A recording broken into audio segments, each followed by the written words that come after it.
खड़ा रहेगा, तब जाके हमारा विद्यालय हमारा स्वाभिमान होगा। और वैसे लोगों को जो लोग इसके लिए आगे आएंगे उन्हें हम बिहार दिवस के अवसर पर सम्मानित करेंगे। ये हमारे विभाग का कार्यक्रम है बिहार दिवस, हम उनको सम्मानित करेंगे माननीय मुख्यमंत्री जी के मंच पे बुला के और उनको सम्मानित करेंगे और हम कहेंगे ये वो व्यक्ति है जो अपने लिए नहीं समाज के लिए जीते। और ध्यान रखिएगा, चाहे समाज में कितना बड़ा कुर्सी पर चले जाए, लेकिन यदि आपने अपने गांव के लिए कुछ नहीं किया, उस गांव में जाने के बाद कोई नमस्ते भी आपको नहीं करेगा। इसलिए अपने गांव में इज्जत बढ़ानी है तो गांव में हमारा कंट्रीब्यूशन भी होना चाहिए। और यही हम अपने एनओसी देने की नीति में भी परिवर्तन करेंगे। जितने भी प्राइवेट विद्यालय है जिनको हमारा डिपार्टमेंट एनओसी देता है उनसे भी हम आग्रह करेंगे, उसके लिए बैठक करेंगे। रवाना साहब को बुलाएंगे, उनके भी जितने पदाधिकारी हैं मंत्रालय में बुलाएंगे, अच्छी चाय पिलाएंगे, आपसे सुझाव लेंगे और हम यहाँ कुछ करना चाहते हैं उसमें आपका कंट्रीब्यूशन पूछेंगे और आपकी सहमति से ही नीति बनाएंगे। कोई जबरदस्ती नहीं बनाएगा, लेकिन आपका विद्यालय हरा भरा हो गया, अब बगल में सरकारी विद्यालय सूख गया, हम ये बर्दाश्त नहीं करेंगे, इसमें आपका भी कंट्रीब्यूशन हो रहा है।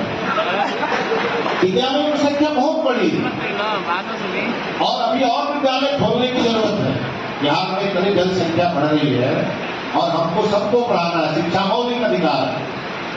हर परिवार के हर गरीब के बच्चे को झोपड़ी से निकाल करके उसको स्कूल में लाना हमारी जिम्मेवारी।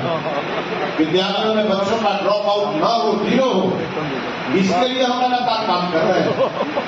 और इसीलिए किसी भी परिस्थिति में अगर 8th क्लास के बाद ड्रॉप आउट होता है तो हम समझ सकते हैं कि पढ़ाई की तरफ बढ़ रहा है। 8th क्लास के बाद कोई भी स्टूडेंट विद्यालय छोड़ रहा है मतलब उसके घर में आर्थिक संकट है और वो अपना पढ़ाई सदा के लिए छोड़ रहा है।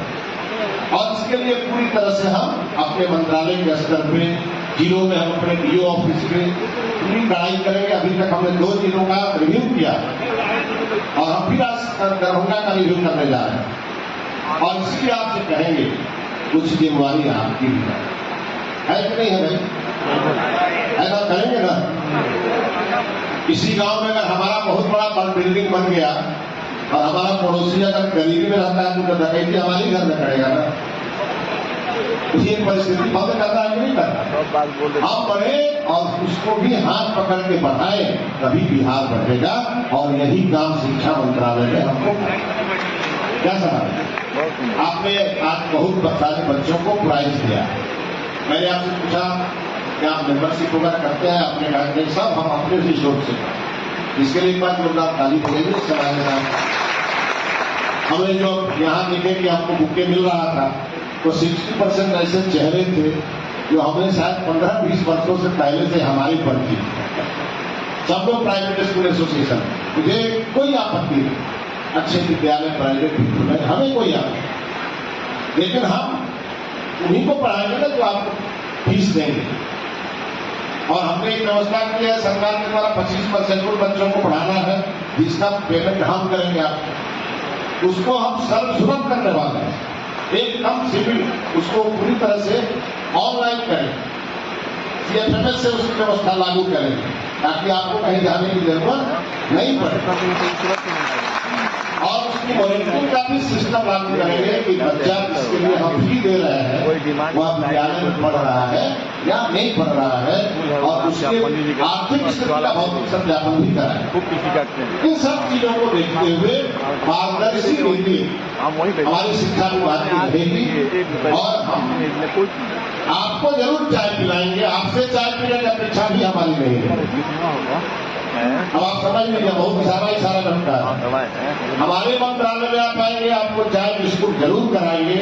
हमारी अपेक्षा रहेगी कि जब हम आपके विद्यालय में बतौर शिक्षा मंत्री जाए तो आपका पूरा विद्यालय सुसज्जित रहे, आपके विद्यालय में हर सिस्टम पारदर्शी रहे और हम ये गर्व से कहें देखो ये हमारे बिहार का प्राइवेट स्कूल है, इतना सिस्टम से चल रहा है।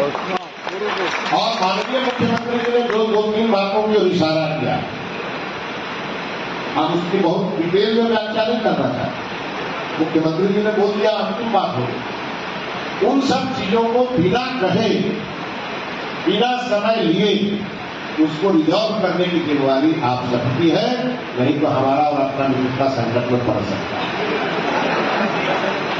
आज के दिन आप सभी को बहुत बधाई, और फिर हम लोग मिलते रहेंगे।